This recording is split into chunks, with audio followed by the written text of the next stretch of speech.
The invitation to my son's 50th birthday party arrived on a Wednesday morning, tucked between an electric bill and a pharmaceutical flyer. I almost tossed it with the rest of the junk mail until I recognized Adam's precise handwriting on the cream-colored envelope. My fingers trembled as I slid the letter opener beneath the flap. My name is Sylvia Mercer, and I haven't heard my son's voice in 3 years, 4 months, and 12 days. The watermarked card inside read, "You are cordially invited to celebrate Adam Mercer's 50th birthday. Saturday, June 15th, 7 p.m. The Grand Terrace at Harborview." No personal message. No dear mom. Just the formal invitation that could have been sent to any distant acquaintance. I ran my fingers over the embossed lettering, searching for some trace of the boy I raised, the man I'd lost to a woman who systematically excised me from his life. "Are you going to go?" I looked up to find my sister Elaine standing in the doorway of my kitchen, concern etched across her face. She'd been staying with me since her own divorce, our shared loneliness a strange comfort. "I don't know," I admitted, sliding the invitation across the granite countertop. "Margot will be there." Elaine's mouth tightened at the mention of my daughter-in-law's name. "All the more reason to attend. It's time you stopped letting that woman dictate your relationship with your son." I sipped my now lukewarm coffee, thinking of the last time I'd seen Adam. Christmas, 3 years ago. The argument that had spiraled from a simple question about their finances into Margot accusing me of interfering in their marriage. The way Adam had stood silently by her side, refusing to meet my eyes as she'd told me I was no longer welcome in their home. "He didn't exactly fight for me," I said quietly. Elaine sighed. "Men can be spineless creatures, especially when they're enchanted by women like Margot." She pocketed the invitation. "You're going. I'll come with you. We'll buy a new dress, get your hair done." Elaine. "No. I won't let you miss this. He's your only child, Sylvia." I nodded, a knot forming in my throat. Yes, my only child. The boy who'd once run to me with scraped knees and broken hearts. The teenager who'd sobbed in my arms when his father left us for his 25-year-old secretary. The young man who'd promised me, "It's always going to be you and me against the world, Mom." Until Margot. Beautiful, charming, manipulative Margot, who'd swept into Adam's life like a tornado, rearranging everything to her liking, including his relationship with me. "Fine," I conceded. "But we leave at the first sign of trouble." The elegant ballroom of the Grand Terrace sparkled with crystal chandeliers and flickering candlelight. I stood at the entrance, clutching my small gift bag, every nerve ending on high alert. "Stop fidgeting," Elaine whispered, adjusting my pearl necklace. "You look lovely."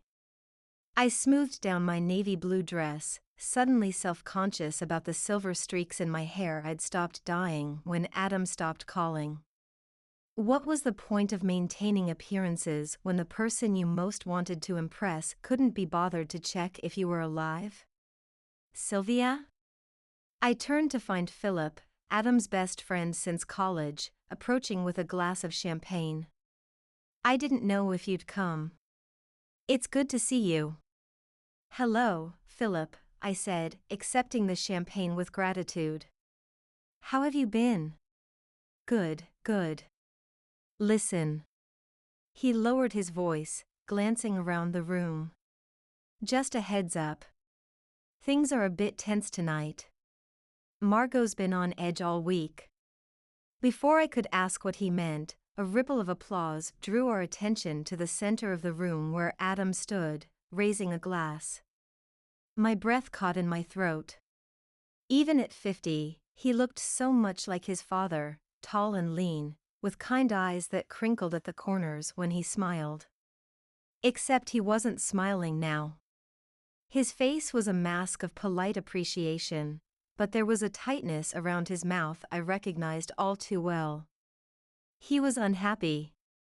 "Thank you all for coming," he said, his voice carrying across the hushed room. "It means a lot to have my friends and family here to celebrate this milestone." His eyes scanned the crowd, and for a brief moment, they locked with mine. A flicker of something, surprise? Relief, crossed his features before Margot appeared at his side, her hand possessively gripping his arm. She was as striking as ever in a crimson dress that hugged her slender figure. 15 years younger than Adam, she'd always carried herself with the confidence of someone who knew her worth and expected others to recognize it as well. "We're so delighted you could all join us," she added, her smile not quite reaching her eyes.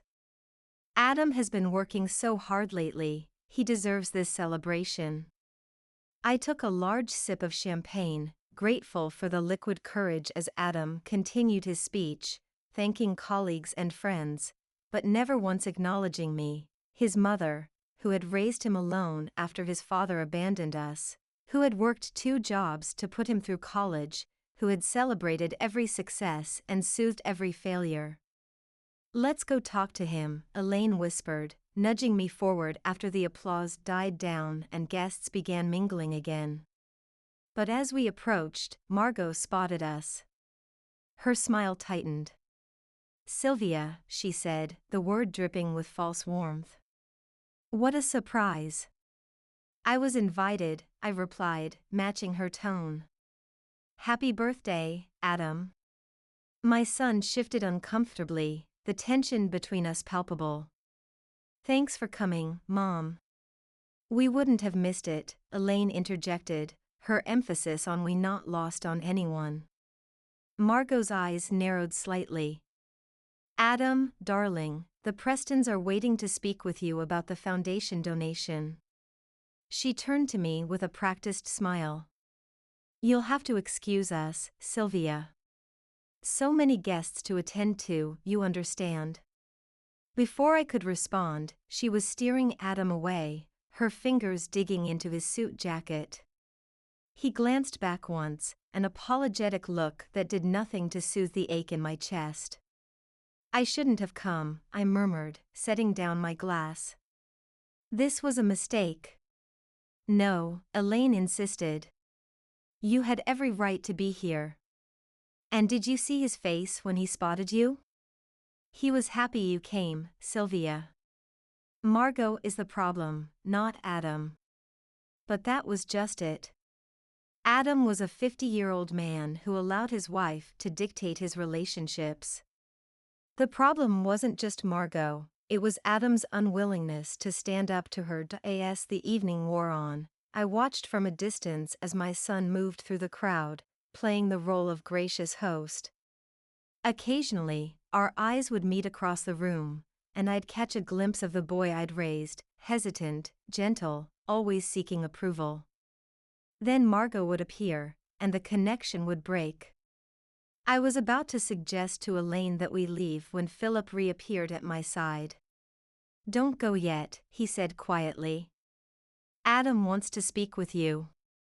He's waiting on the terrace." My heart hammered as I made my way through the French doors onto the moonlit terrace overlooking the harbor. Adam stood at the railing, his back to me, shoulders hunched against the cool evening breeze. "Adam?" He turned, and in the soft glow of the outdoor lights, I could see the strain on his face. "Mom," he said, his voice cracking slightly. "I wasn't sure if you'd come." "I almost didn't," I admitted. He nodded, his gaze dropping to his shoes. "I wouldn't have blamed you." We stood in awkward silence, 3 years of unspoken words stretching between us like a chasm. Finally, I couldn't bear it any longer. "What happened to us, Adam? We used to be so close." He ran a hand through his graying hair, a gesture so familiar it made my heart ache. "It's complicated, Mom." "Is it?" "Because from where I stand, it seems quite simple." Your wife decided I wasn't worthy of being in your life, and you agreed. That's not fair, he protested weakly. Isn't it? When was the last time you called me? Visited me? Asked if I was even alive? His face crumpled. I wanted to. So many times. But Margot is not your keeper, I cut in. You're a grown man, Adam. If you wanted to see your mother, nothing could have stopped you. He leaned heavily against the railing. You don't understand. Things between Margot and me, they're difficult right now. Something in his tone made me pause. What do you mean difficult? He hesitated, glancing back toward the ballroom where Margot was laughing with a group of elegantly dressed women. She's been controlling. With the finances. With my friends. With everything. The hairs on the back of my neck stood up. Adam, are you saying? I think she's having an affair, he whispered, the words falling between us like stones. And I think she's been moving money around. Large amounts. But whenever I ask about it, she gets so angry, so defensive. She threatens to leave, and I can't lose her too. The implication that he'd already lost me hung in the air, unspoken but painfully clear. Have you checked your accounts? I asked, slipping into the practical role I'd always taken when Adam was in trouble. He shook his head. She handles all of that. Has for years. Of course she did. Margot had always been careful to position herself as indispensable in Adam's life. Adam, you need to. There you are. Margot's voice cut through the night air like a knife. She stood in the doorway, her crimson dress a slash of color against the pale stone of the terrace. Everyone's wondering where the guest of honor has disappeared to, she said, her smile fixed and cold as she took in the scene before her. Sylvia, I see you've managed to find a moment alone with my husband. We were just catching up, Adam said quickly, and I saw him slip back into the cowed posture he always adopted around her. Mom came to wish me happy birthday. How thoughtful, Margot said, her tone suggesting it was anything but. Unfortunately, we need to get back to our guests. I'm sure you understand. She held out her hand to Adam, who took it after a moment's hesitation. As they turned to leave, he paused. Mom, maybe we could have lunch sometime. Just the two of us. Hope flickered in my chest. I'd like that, Adam. But Margot was already pulling him away, her voice drifting back to me on the night breeze. Really, Adam?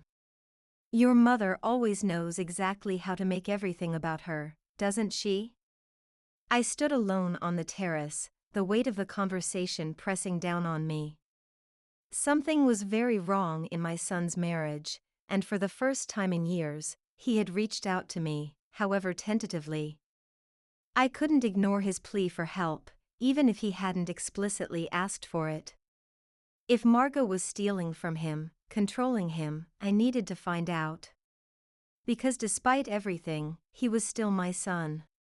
And no one was going to hurt him while I had breath in my body. The phone call came at 2:17 a.m., 3 weeks after Adam's birthday party. I fumbled for the receiver, heart racing as I checked the caller ID. Adam. Hello? I answered, instantly alert despite the hour. Mom. His voice sounded hollow, broken. She's gone. I sat up, switching on the bedside lamp. Adam? What do you mean, gone? Margot, he choked out. She's gone. Disappeared. And so has all my money.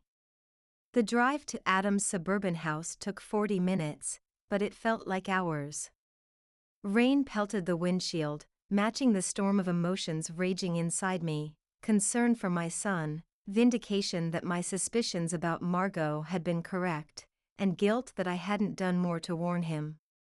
His house, an imposing Tudor-style mansion that had always felt more like a museum than a home, was dark except for a single light in the front window. As I pulled into the circular driveway, I could make out Adam's silhouette, waiting for me on the covered porch. He looked disheveled, his hair sticking up at odd angles, his eyes red-rimmed and sunken. Without a word, he stepped forward and collapsed into my arms, my 50-year-old son, sobbing like the little boy who had once come to me with skinned knees and bruised hearts. "I've got you," I murmured, stroking his back. "I'm here now." Inside, the house was eerily quiet. No sign of the tasteful luxury Margot had always insisted upon, just empty spaces where artwork had hung, vacant spots where expensive vases had stood. "She took everything of value," Adam said, gesturing weakly around the living room. "Cleaned out our joint accounts. Maxed out the credit cards. Even sold my car, apparently. Forged my signature." I guided him to the sofa, noticing how he seemed to have aged a decade in the 3 weeks since his birthday. "Start from the beginning. When did you realize she was gone?" He ran a shaking hand through his hair. "Yesterday morning. I was supposed to fly to Chicago for a conference. When I got to the airport, my corporate card was declined. I called the bank, and they told me the account had been drained. All of them, Mom. Personal, business, investment accounts, everything." "And Margot?" "Left a note." He pulled a crumpled piece of paper from his pocket. "Just 3 words, 'You deserve this.'" I took the note, studying the elegant handwriting I recognized from years of impersonal Christmas cards. "Have you called the police?" Adam laughed bitterly. "What would I tell them? That my wife, who has been a co-signer on all our accounts for 15 years, took money she legally had access to. That she sold possessions that, as far as the law is concerned, were partly hers? But she forged your signature for the car." "I can't prove that," he interrupted. "And honestly, Mom, I can't face a public scandal. The humiliation." He covered his face with his hands. "My entire life is in ruins. The foundation board will ask for my resignation when they find out.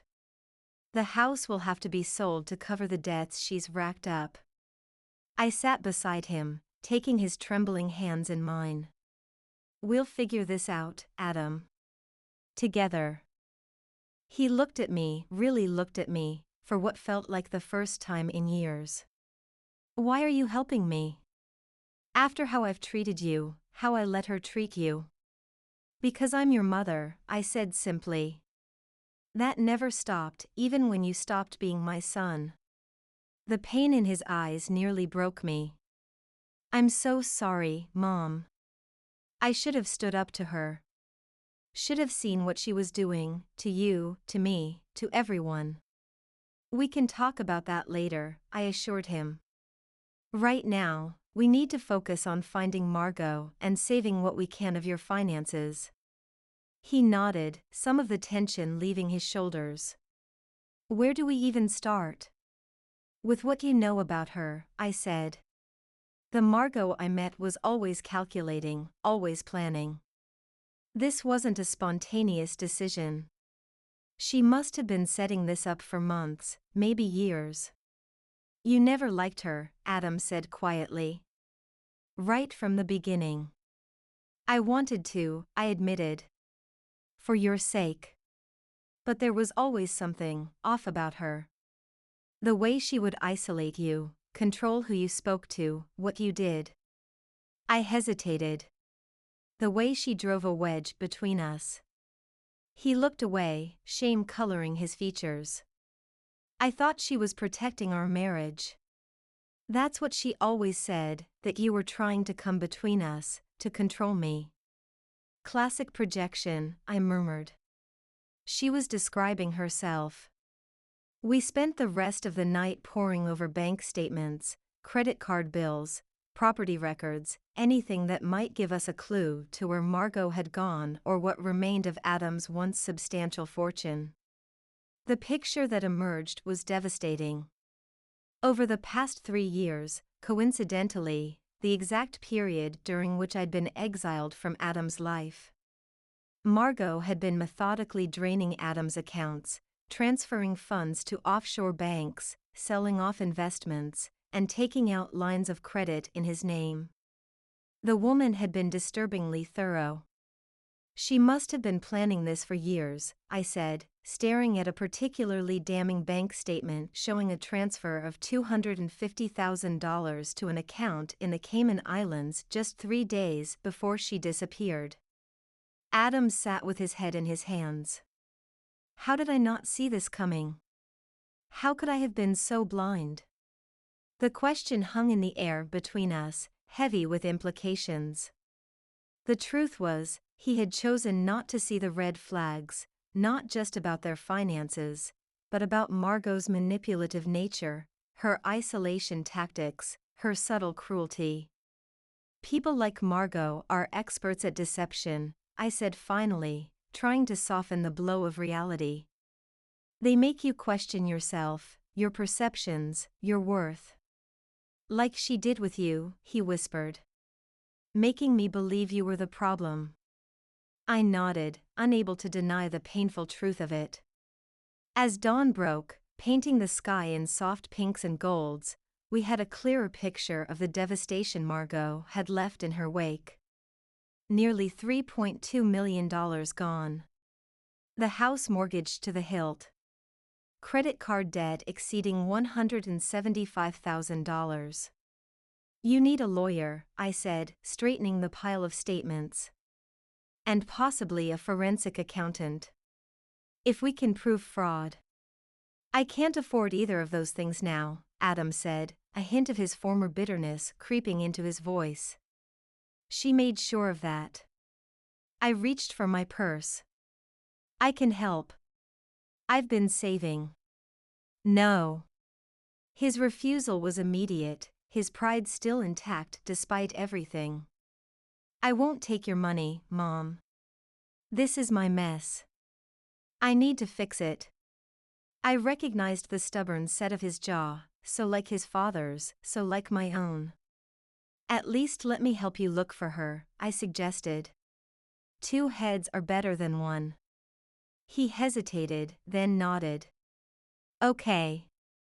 But I don't even know where to start. I thought for a moment. Her friends. Family. Places she mentioned wanting to visit. She doesn't have family, Adam said. At least, none that she ever introduced me to. She always said she was an only child of deceased parents. I raised an eyebrow. And you verified that? The look of realization that crossed his face was answer enough. As for friends. He sighed. She had her social circle, but they were more like accessories. People to impress, not confide in. And she spent the past few years alienating most of my friends. What about her past? I pressed. Before you met her. Did she ever talk about where she grew up, went to school? Vaguely. She said she was from Seattle, went to UW, then moved east for work. That's a start, I said, pulling out a notebook from my purse. Old habits die hard. I'd always been one to write things down, to make lists, to organize my thoughts on paper. We need to verify her background. Her real name might not even be Margot. Adam looked startled. You think she lied about her identity? I think, I said carefully, that a woman capable of meticulously planning the theft of over $3 million while maintaining a facade of devoted wife for 15 years is capable of just about anything. As the morning progressed, we formulated a plan. Adam would contact the police after all, reporting the identity theft and fraud. I would start digging into Margot's background, beginning with the university she claimed to have attended. Before I left, Adam walked me to my car, the weight of the night's revelations evident in the slump of his shoulders. "Mom," he said, his voice raw. "I don't deserve your help. Not after how I treated you." I turned to face him, this man who was still, in so many ways, my little boy. "Love isn't about deserving, Adam. It's about choosing. And I've always chosen you, even when you couldn't choose me." His eyes welled with tears. "I'm so sorry." "I know," I said, squeezing his hand. "Now let's find that woman and get your life back." The next few weeks unfolded in a whirlwind of detective work and damage control. Adam's report to the police was met with skepticism. The detective assigned to the case made it clear that proving criminal intent would be an uphill battle, given Margot's legal access to the accounts. "Unless we can establish a pattern of deception predating the marriage," he'd said, "it's going to be very difficult to charge her with anything more than being a terrible spouse." So we focused our energy on uncovering who Margot really was. My first call to the University of Washington's alumni office confirmed our suspicions. They had no record of any Margot Patterson, her maiden name, according to their marriage certificate, graduating in the timeframe she'd claimed. "Are you sure?" I'd pressed the helpful administrator. "Maybe she used a different name?" "I'm sorry, ma'am. Without more information, I can't really help you." That evening, as Adam and I sorted through what remained of Margot's belongings in search of clues, I found myself studying an old photograph tucked into the back of her jewelry box. It showed a younger Margot, perhaps in her early 20s, standing on a beach with an older couple and a young man. They were all smiling, their arms around each other, a perfect family portrait. "She told me she had no family," Adam said, staring at the photo in confusion. "That she was alone in the world. That I was all she had." I examined the background of the image more closely. "This looks like Florida, not Washington State. See the palm trees? And that looks like a pier I recognize from when your father and I vacationed in Tampa." Adam took the photo, flipping it over. On the back, in faded ink, was written, "Clearwater Beach, 2005. Mom, Dad, Tyler, and me." "Tyler," Adam repeated, his brow furrowing. She never mentioned anyone named Tyler. I pulled out my phone, searching for property records in Clearwater, Florida. If her parents owned a home there. "But I thought you said her real name might not be Margot?" Adam pointed out. I nodded, frustrated by the roadblock. Then an idea struck me. The photo. "Let me see it again." Adam handed it over, and I studied the smiling faces, focusing on the older couple. They appeared to be in their 60s, well-dressed, comfortable. "Do they look familiar to you?" I asked. "Like anyone you might have met at your wedding or at social events?" He shook his head. "No. Margot said her parents died before we met. We had a small wedding, just a few of my friends and colleagues. She claimed she had no one to invite." I tapped the photo thoughtfully. "A small wedding. That's unusual for someone as status-conscious as Margot. No big event to show off to her social circle?" She said she wanted it to be intimate. "Just us and a few close friends." He paused, realization dawning. She was very specific about the guest list.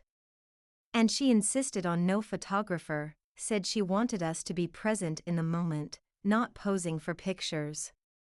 Or perhaps she hadn't wanted any official documentation of who attended, or didn't attend, the ceremony. "Who officiated?" I asked suddenly. "A justice of the peace," Adam replied. Someone Margot found. The pieces were beginning to fit together: a small wedding with no photographer, no family members, a convenient story about deceased parents, a completely fabricated background. Adam, I said slowly, I think Margot might have had another identity. Maybe even another family. He stared at me, the color draining from his face. That's impossible. We've been married for 15 years. I would have known. But would he? Margot had systematically isolated him, controlled his social interactions, handled all their finances, and even driven a wedge between him and his own mother. Who else had she cut out of his life? What else had she hidden?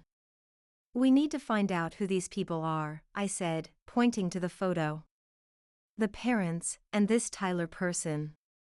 They might be our key to finding Margot. Over the next few days, we expanded our search, focusing on Clearwater, Florida.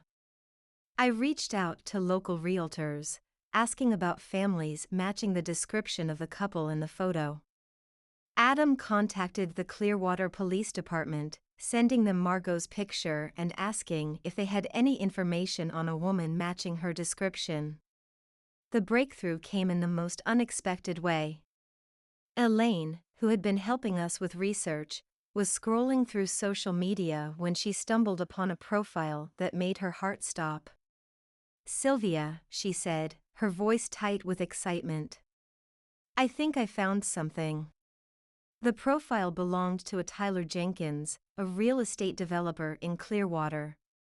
His cover photo showed him with an arm around a woman who looked remarkably like Margot, standing in front of a new beachfront development. The caption read, "Proud to be working with my talented sister on this exciting new project." Sister. The woman in the photo wasn't Margot, not exactly. Her hair was a different color, her style more casual, but the bone structure, the eyes, the smile, it was unmistakably her. Elaine had messaged him immediately, using a pretext about being interested in investment properties.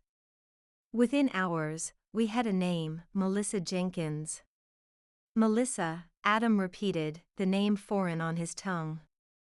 Margot was Melissa.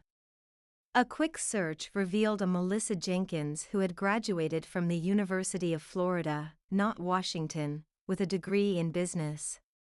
She had worked for several real estate development companies before seemingly disappearing from public records around 2008, the year she had met Adam. She reinvented herself, I said, scrolling through the limited information we could find. Created a whole new identity. But why?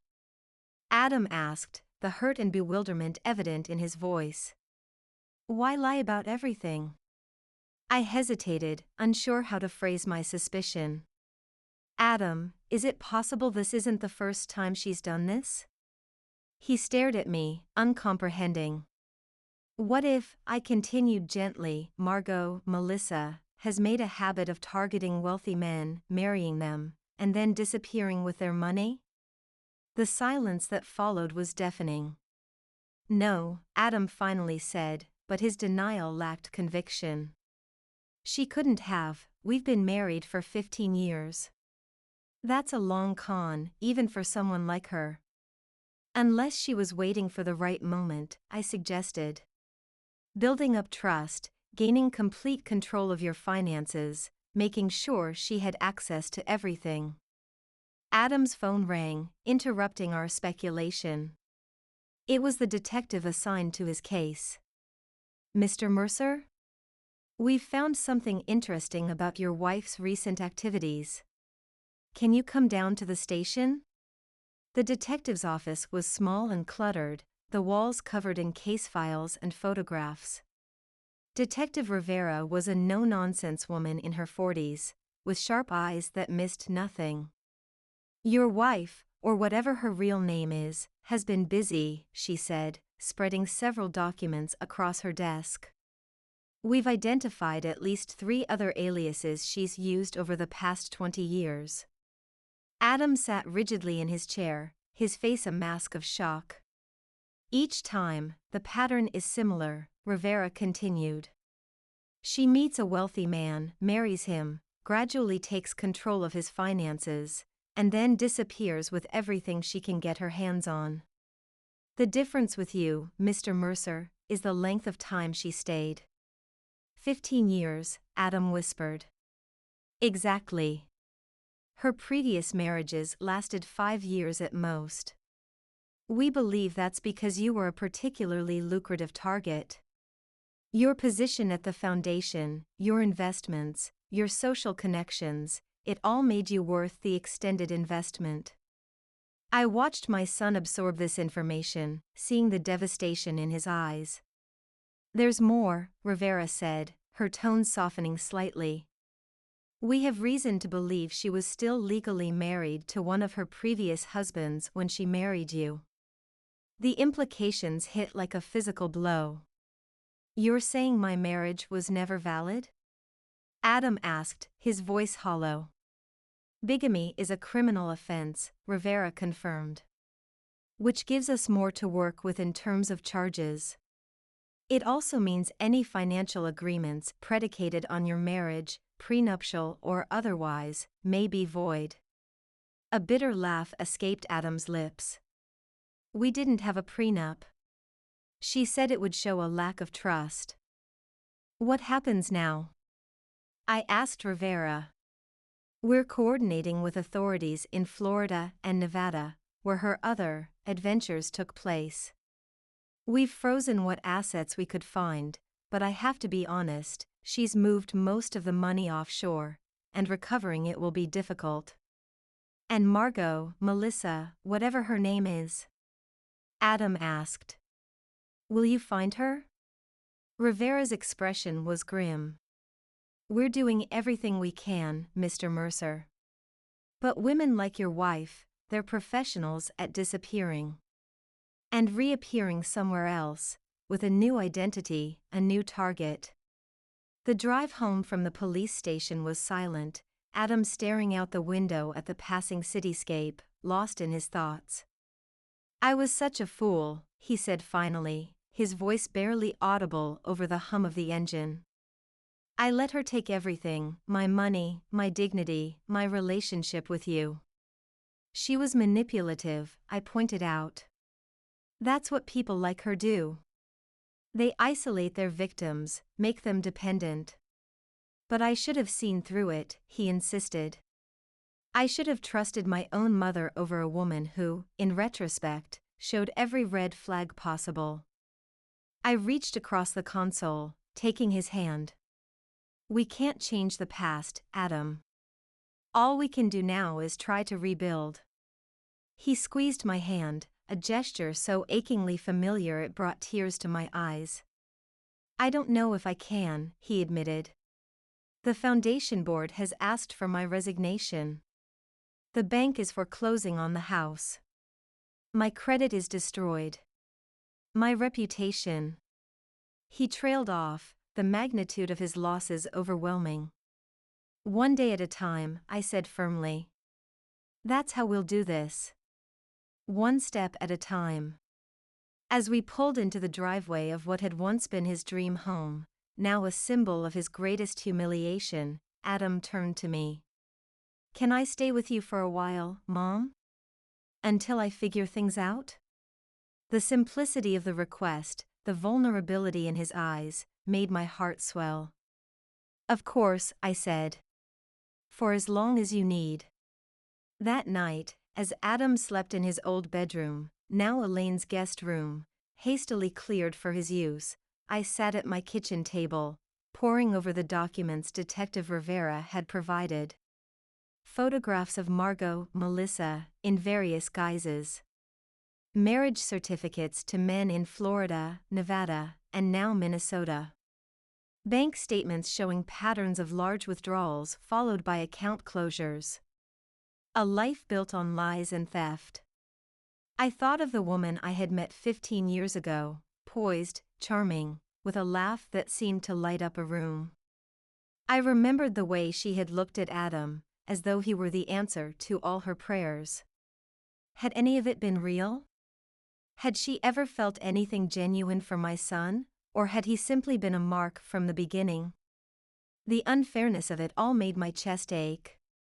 Adam had always been sensitive, trusting, eager to please, traits that made him vulnerable to someone like Margot.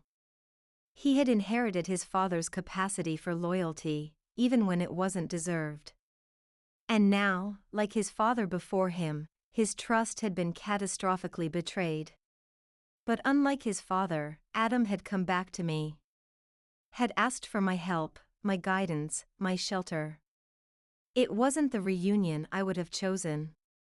But it was a second chance, for both of us. Months passed. Summer turned to fall, the trees in my modest backyard blazing with color before shedding their leaves. Adam found a job at a local nonprofit, a step down from his prestigious foundation position, but honest work with people who valued his experience and didn't care about the scandal that had briefly made him the subject of society gossip. The house was sold at a loss, the proceeds going to pay off a fraction of the debts Margot had accumulated in Adam's name.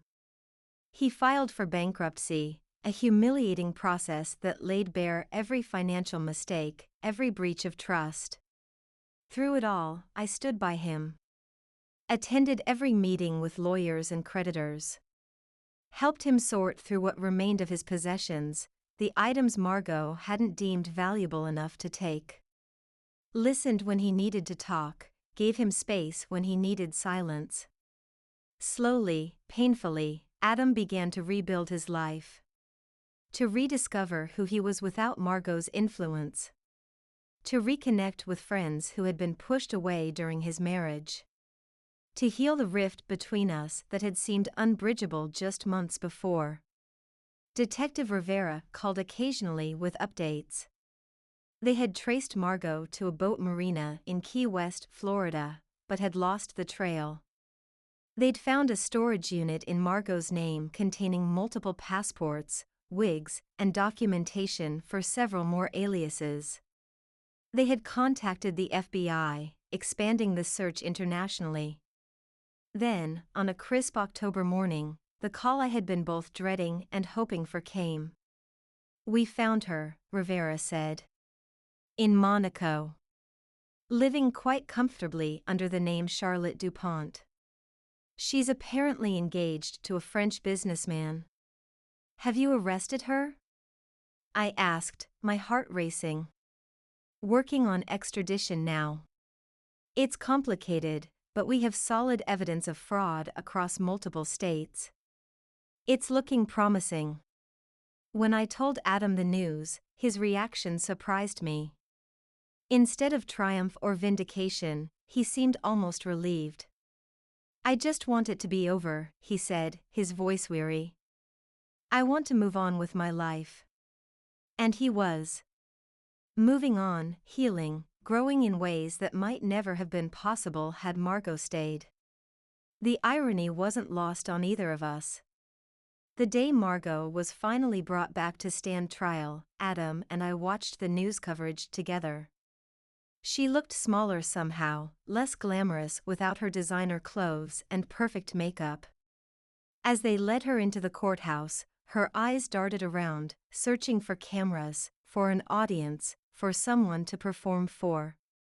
"Do you want to go?" I asked Adam. "To the trial?"